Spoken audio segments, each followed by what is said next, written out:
Hello guys, welcome to another vlog. और आज के व्लॉग में मैं आपको बताऊंगा कि हम लोग जापान का वीज़ा कैसे अप्लाई कर सकते हैं।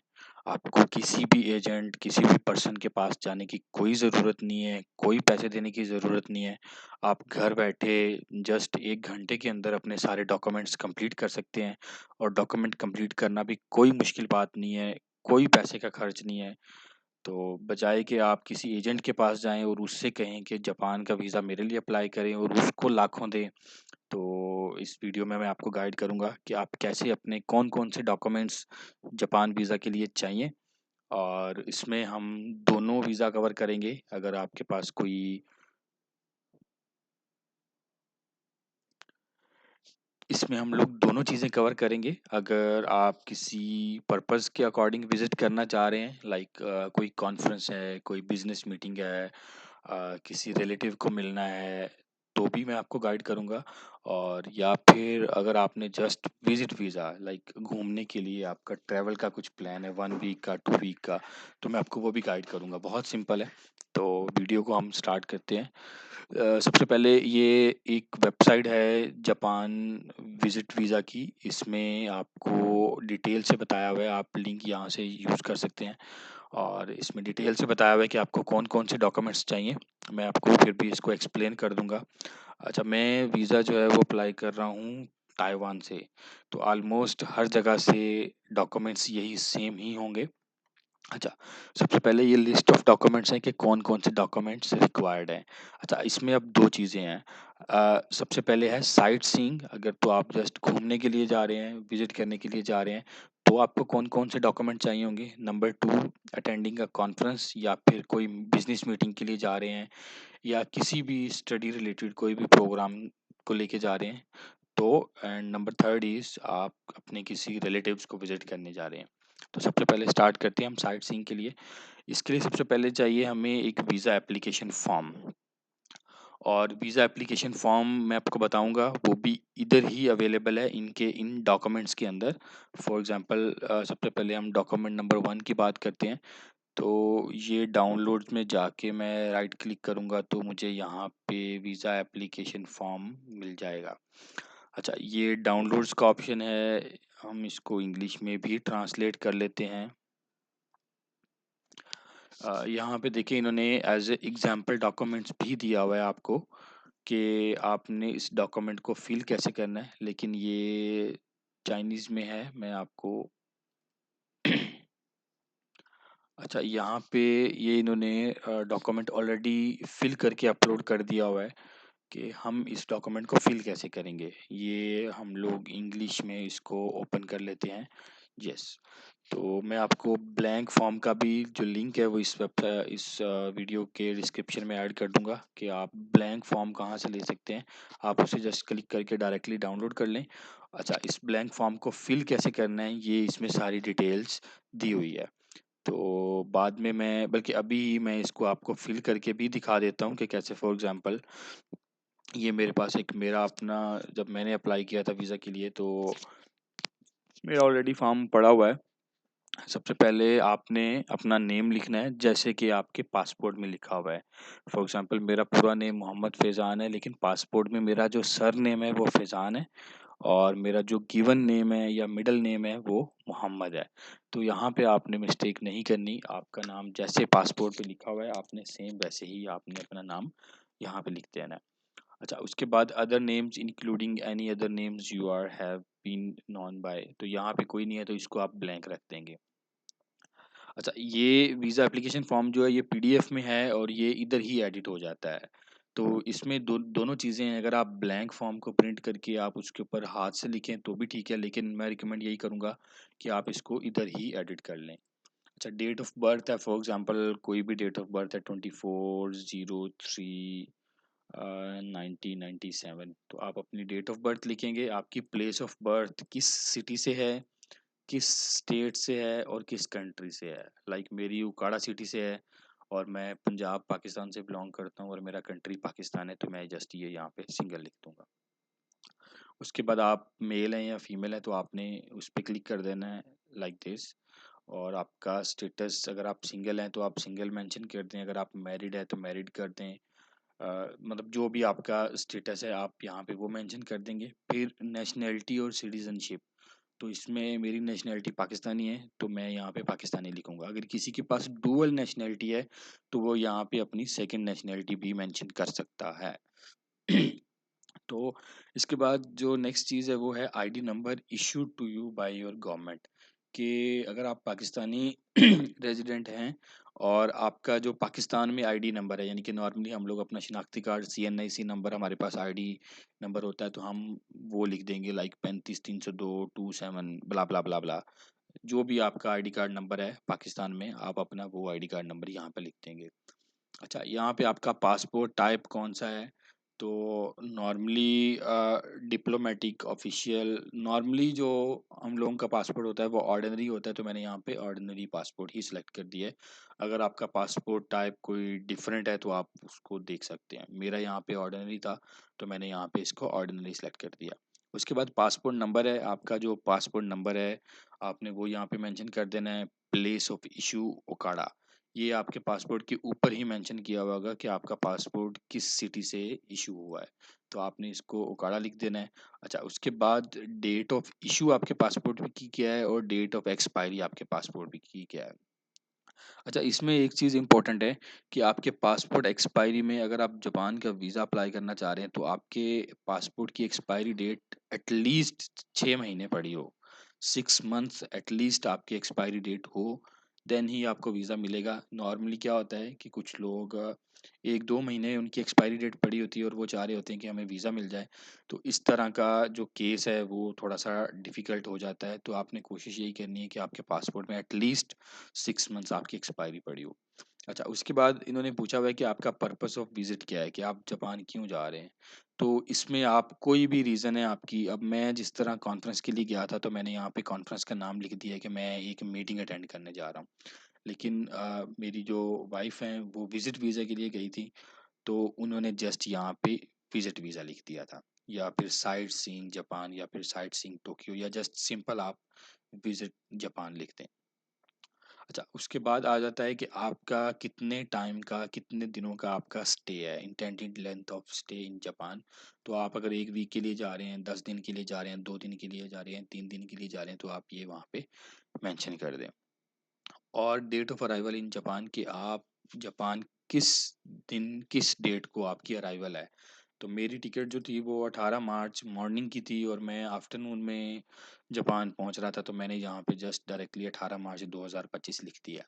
अब फिर वो पूछते हैं कि आप जापान किस एयरपोर्ट पे लैंड करेंगे। तो लाइक आप हिंदा एयरपोर्ट पे जा रहे हैं या नरीटा एयरपोर्ट पे जा रहे हैं, तो जो भी आपका एयरपोर्ट का नाम है ना और सिटी, आपने वो यहाँ पे लिख देना है। और फिर है कि आप किस एयरलाइन से ट्रैवल कर रहे हैं। इन्होंने वैसे एयरलाइन का नंबर नहीं पूछा हुआ, लेकिन मैंने सेफ साइड पे नंबर भी लिख दिया था कि मैं चाइना एयरलाइन से ट्रैवल कर रहा हूँ और मेरा जो फ्लाइट नंबर है वो ये है। उसके बाद फिर ये पूछते हैं कि name and address of hotel और person with whom applicant intends to stay, कि आप जापान फॉर एग्जांपल 5 डेज़ के लिए जा रहे हैं तो आप कहाँ पे स्टे करेंगे। आपका अगर कोई रिलेटिव है तो आप रिलेटिव का नाम मेंशन कर दें। अगर आप किसी फ्रेंड के पास हैं तो फ्रेंड का नाम मेंशन कर दें, या अगर आपके पास होटल बुकिंग है तो आप होटल बुकिंग के लिए यहाँ पे होटल का नाम मेंशन कर दें। अच्छा, इसमें 2-3 चीज़ें और हैं। फॉर एग्जांपल अभी देखें कि हमें नहीं पता कि हमें जापान का वीज़ा मिलेगा या नहीं मिलेगा, तो हम टिकट भी बुक कर लेते हैं इतने पैसे दे के, हम होटल भी बुक कर लेते हैं इतने पैसे दे के, और बाद में हमें पता चलता है कि जी हमें तो जापान का वीज़ा ही नहीं मिला। तो वो पैसे हमें या तो रिफ़ंड करने पड़ते हैं, और रिफ़ंड में भी 50% 70% हमें रिफ़ंड होता है, 100% हमें पेमेंट रिफ़ंड नहीं होती। तो इसमें आपने ये करना है कि अगर आपका इस तरह का कुछ सीन है, क्योंकि मुझे तो श्योर था कि मेरा वीज़ा मुझे मिल जाएगा, इसीलिए मैंने ऑलरेडी पेमेंट कर दी थी। तो अगर आपको इस तरह का कुछ है तो आप डमी टिकट कर सकते हैं। अ, आपके पास कोई भी एजेंट होगा, आप उसको 1-2 हज़ार दे के वो आपको टिकट भी डमी बुक करेगा, यानी कि आपको कोई पैसे पे करने की ज़रूरत नहीं पड़ेगी, और आप होटल भी डमी बुक कर सकते हैं। होटल तो आप खुद भी कर सकते हैं, आपके पास डिफरेंट वेबसाइट्स हैं, एक एयरबीएनबी है, अगोडा है, बुकिंग डॉट कॉम है, तो वहाँ से आप बुकिंग कर लें, आपको एक पीडीएफ जनरेट हो जाता है कि आपकी बुकिंग इस दिन से लेके इस दिन तक है, आपकी ये डिटेल्स हैं। लेकिन वहाँ पे पे लेटर का ऑप्शन आता है कि आप 15 दिन बाद या 20 दिन बाद, जो भी वहाँ पे डेट मेंशन होती है, आप उन दिनों में लाइक उतने दिन बाद पैसे आप पे कर सकते हैं। तो फिर ये है कि इन केस अगर आपका वीज़ा कहीं रिजेक्ट होता है तो आपको दोबारा वो आपके पैसे ज़ाया नहीं जाएँगे। तो यहाँ पे आपने अपने होटल का नाम लिख देना है, होटल का टेलीफ़ोन नंबर लिख देना है और होटल का जो एड्रेस है आपने वहाँ लिख देना है। अच्छा, dates and duration of previous stay in Japan. तो अगर आपने जापान पहले विज़िट किया हुआ है और आप किस-किस डेट को जापान रहे हैं, तो आपने वो लिख देना है। तो मैं लास्ट टाइम सितंबर में गया था, तो मैंने यहाँ पे सितंबर में लिख दिया था, लेकिन मेरी वाइफ़ फर्स्ट टाइम थी, उन्होंने पहले कभी जापान नहीं गए, तो उन्होंने यहाँ पे जस्ट इसको एम्प्टी छोड़ दिया था कि मैं पहले जापान नहीं गया हुआ।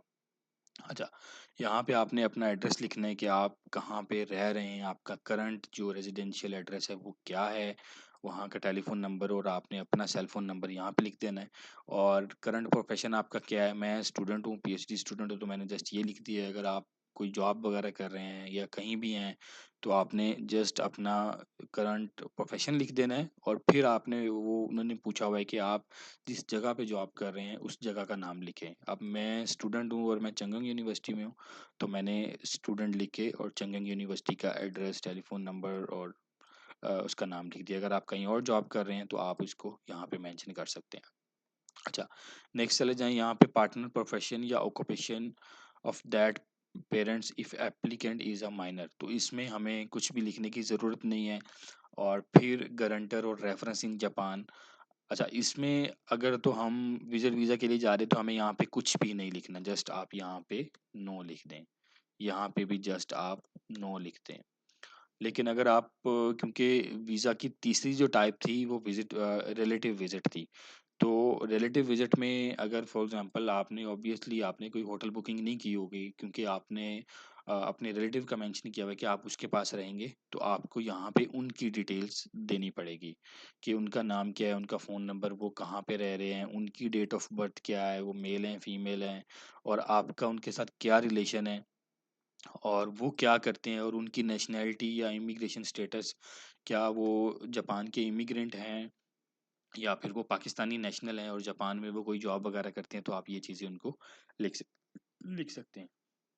अच्छा, अब मेरे पास इन्विटेशन लेटर था क्योंकि मैंने कॉन्फ्रेंस के लिए अप्लाई किया था और कभी भी किसी मीटिंग या कॉन्फ्रेंस के लिए जब भी अप्लाई करते हैं तो वो आपको एक लेटर दे देती हैं जी के ये बंदा जो है इसने हमारे पास कॉन्फ्रेंस पे अप्लाई किया था और ये इस डेट से लेके इस डेट तो आएगा। तो इसलिए मैंने यहाँ पे इन्वाइटर इन जापान में मैंने अपनी कॉन्फ्रेंस का मेंशन कर दिया है। लेकिन मेरी वाइफ़ का विज़िट वीज़ा था तो हमने उनका यहाँ पे कुछ भी नहीं लिखा, यहाँ पे जस्ट उनके लिए नो था क्योंकि वो विज़िट वीज़ा पे जा रहे हैं तो उनके लिए कोई इनवाइटर जापान में नहीं है, सिंपल इज़ दैट। उसके बाद अगर आपका कोई रिलेटिव है और वो इनवाइट कर रहा है तो आप यहाँ पे अगेन जो गारंटर या रेफरेंस पर्सन है तो आप सेम वही डिटेल दोबारा लिख सकते हैं और इसमें फिर आपको बताना पड़ेगा कि आपका उसके साथ रिलेशनशिप क्या है और उसकी नेशनैलिटी जो है वो क्या है।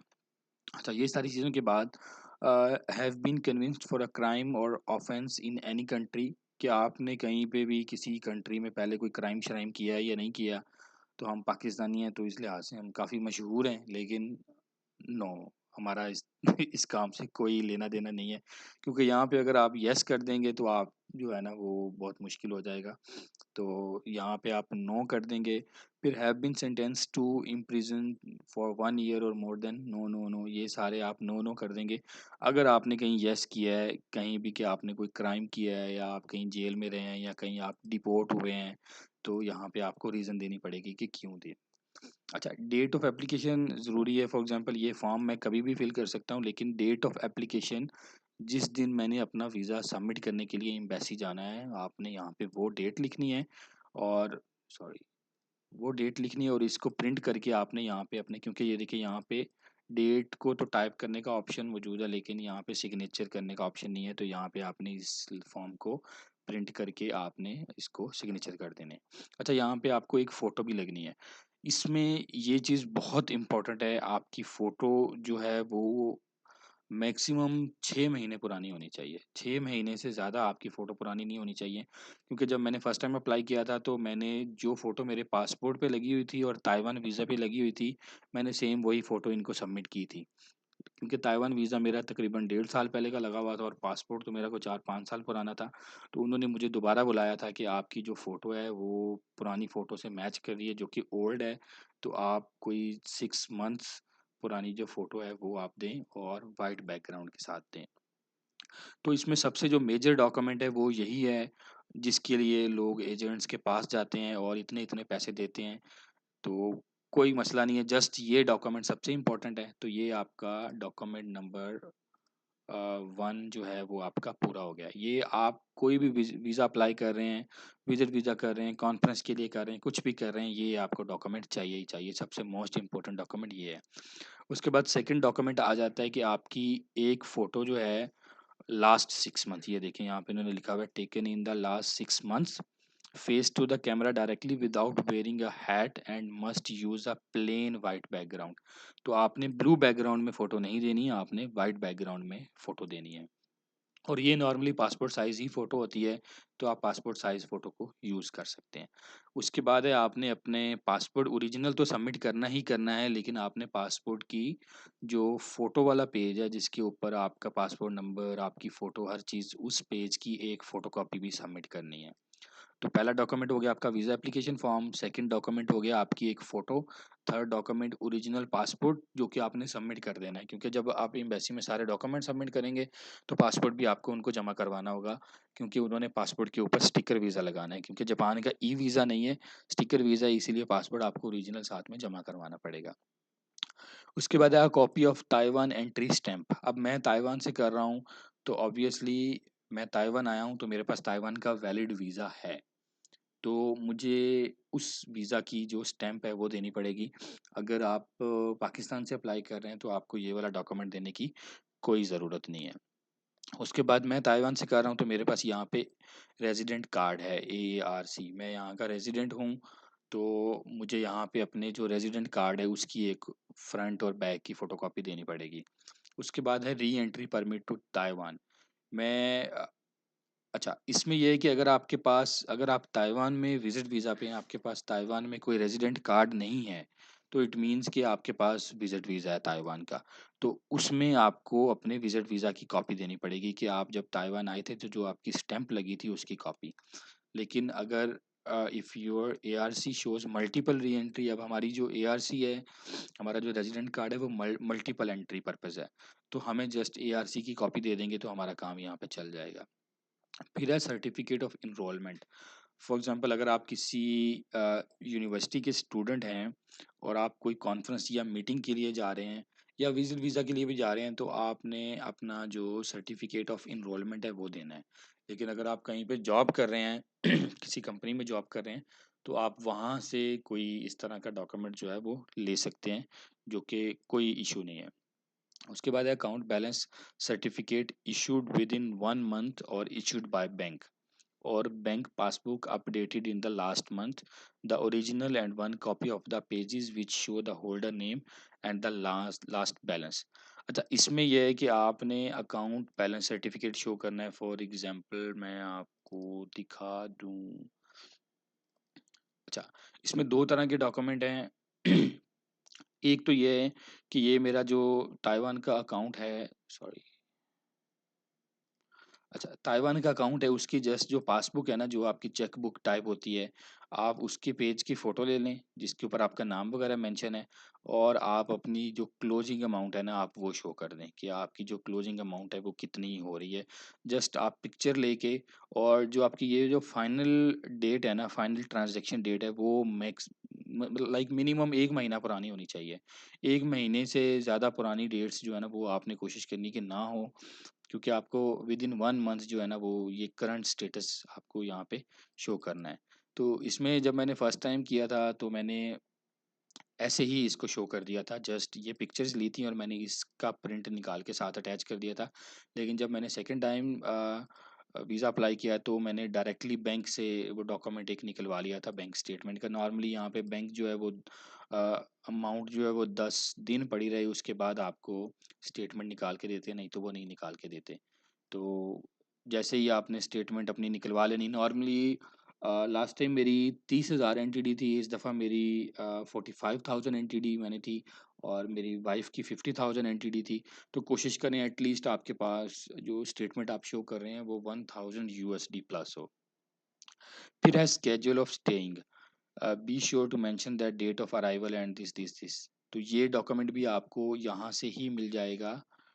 डॉक्यूमेंट्स के अंदर जब आप जाएंगे तो यहाँ पे आपको स्केड्यूल ऑफ स्टे भी मिल जाएगा। ये देखें, ये डॉक्यूमेंट यहाँ पे आपको मिल जाएगा, स्केड्यूल ऑफ स्टे। इसको आपने डाउनलोड कर देना है। इसमें फॉर एग्जांपल आपके अगर 5 दिन का स्टे है तो यहाँ पे आपने डेट लिख देनी है, day 1, day 2, day 3, day 4, day 5। और यहाँ पे आपने लिख देना है कि डे 1 में आप क्या करेंगे, लाइक कॉन्फ्रेंस अटेंड करेंगे या फिर टोक्यो घूमेंगे, ओसाका घूमेंगे, क्योटो जाएंगे, आप योकोहामा जाएंगे, ब्ला ब्ला ब्ला। अच्छा, डे 1 में फिर आप रहेंगे कहाँ पे, लाइक अगर आपके पास होटल बुकिंग है तो यहाँ पे आप अपना होटल बुकिंग का नाम लिख देंगे कि डे 1 में मेरा होटल बुकिंग टोक्यो में है, डे 2 में मेरा ओसाका में है या क्योटो में है, जो भी है। अगर आप रिलेटिव के पास रह रहे हैं तो सेम इन्फॉर्मेशन। और यहाँ पे आप टेलीफोन नंबर 4th कॉलम में आपने लिखना है। लाइक अगर आपके पास होटल, क्योंकि आपका जो पर्सनल नंबर है वो तो वहाँ पे ऑब्वियसली नहीं चलेगा, तो आप अपने होटल का जो टेलीफोन नंबर है आप वो लिख देंगे और यहाँ पे आप अपनी डेट लिख देंगे। ये डेट भी वही लिख दी है जिस दिन आप वीज़ा अप्लाई कर रहे हैं। अच्छा, ये डॉक्यूमेंट हो गया। उसके अलावा schedule of staying, round trip flight booking. इसमें आपको जो टू वेज ट्रैवल है आपका, लाइक आप जिस भी कंट्री से जापान जा रहे हैं और फिर जापान से वापस आ रहे हैं, तो आपको ये टिकट बुक करनी, साथ में अटैच करनी है, इसका प्रिंट निकाल के, और होटल बुकिंग आपको अटैच करनी है। तो ये दोनों मैंने आपको पहले भी बताया कि इसमें आपको पैसे लगाने की ज़रूरत नहीं है, आप जस्ट डमी टिकट्स बुक कर सकते हैं। और डमी टिकट्स बुक करके आप इसको अप्लाई कर सकते हैं, और जब आपका वीज़ा अप्रूव हो जाता है तो फिर आप इसको कोई भी, लाइक आप अपना स्केड्यूल चेंज भी कर सकते हैं। ऐसा नहीं है कि जो स्केड्यूल आपने मेंशन किया हुआ है वीज़ा के लिए आप वही स्केड्यूल ही देंगे कि उसी डेट पे ही जाना है। तो आप लाइक आपका जितने दिन का वीज़ा वैलिड है आप उसमें किसी भी डेट को जा सकते हैं। ये हैं सारे डॉक्यूमेंट्स आपके विजिट वीज़ा के, जो कि आई थिंक कि कोई मुश्किल नहीं है, आप घर बैठे ये सारे डॉक्यूमेंट्स बना सकते हैं। इसके अलावा अगर आप कॉन्फ्रेंस अटेंड कर रहे हैं, जिस तरह मैं कॉन्फ्रेंस अटेंड कर रहा था, तो मैंने यहाँ पे मेंशन किया हुआ था कि मैं यहाँ पे कॉन्फ्रेंस के लिए जा रहा हूँ। तो कॉन्फ्रेंस के लिए जा रहा हूँ तो उसके लिए द अबव 1 to 11 डॉक्यूमेंट्स ये होने चाहिए, और एक एक्स्ट्रा डॉक्यूमेंट होगा, letter of reason for invitation from Japan, कि जापान से कॉन्फ्रेंस वालों ने आपको इनवाइट किया हुआ है तो वो आपको इनविटेशन लेटर होना चाहिए। तो ये आपका कॉन्फ्रेंस का वीज़ा हो गया। और अगर आप किसी रिलेटिव को विजिट करने जा रहे हैं तो ये नंबर 1 टू नंबर 11 डॉक्यूमेंट्स होने ही चाहिए। फिर सर्टिफिकेट ऑफ रेजिडेंस होना चाहिए, the original from your relative in Japan issued with in 3 months. कि आपका जो भी रिलेटिव है वो अगर कहीं रह रहा है, लाइक उसका अपना घर है, तो उसके पास फॉर श्योर उसके पास रेजिडेंस होगा। अगर वो कहीं पे रेंटल रह रहा है तो वो वहाँ से अपना रेजिडेंस सर्टिफिकेट इशू करवा सकता है। और in Japanese this is card bla bla bla bla, इसका मुझे नहीं पता। अच्छा, फिर letter of reason for invitation from Japan, कि आप जापान क्यों जा रहे हैं, तो वो मेंशन कर देगा कि मैं रिलेटिव से मिलने जा रहा हूँ या कुछ इस तरह से, कोई भी रीज़न दे देगा कि हमारे यहाँ कोई बीमार है या कोई अकेला है तो उसकी टेक केयर करनी है, या वैसे ही बहुत टाइम हो गया मिले हुए तो हम नहीं मिले। तो ये सारी चीज़ें हैं जो जापान की वीज़े के लिए हैं, और अल्हम्दुलिल्लाह मेरा जो सेकंड टाइम वीज़ा है वो भी अप्रूव हुआ है, और वहाँ पे कुछ बहुत ज़्यादा क्वेश्चनिंग भी नहीं हुई। ये सारे डॉक्यूमेंट लेके जस्ट सबमिट कराएं और मैक्सिमम 4 to 5 डेज़ में आपको वीज़ा मिल जाता है। और अच्छी चीज़ ये है कि वीज़ा की कोई एप्लीकेशन फ़ी नहीं है, कोई कुछ नहीं है, जस्ट आपने पासपोर्ट सबमिट कराना है और मैक्सिमम 1 वीक के अंदर आपको वीज़ा मिल जाएगा, और कोई फ़ीस नहीं है इसकी। तो ये है जी जापान का विज़िट वीज़ा। अगर आपको कोई भी क्वेश्चन है इसमें तो आप मुझे डायरेक्टली ईमेल पे कांटेक्ट कर सकते हैं, मैं अपनी ईमेल भी मेंशन कर दूंगा, नहीं तो आप कमेंट में पूछ सकते हैं। So thank you so much for your time, और प्लीज़ चैनल को सब्सक्राइब करना ना भूलिएगा। Thank you, bye bye.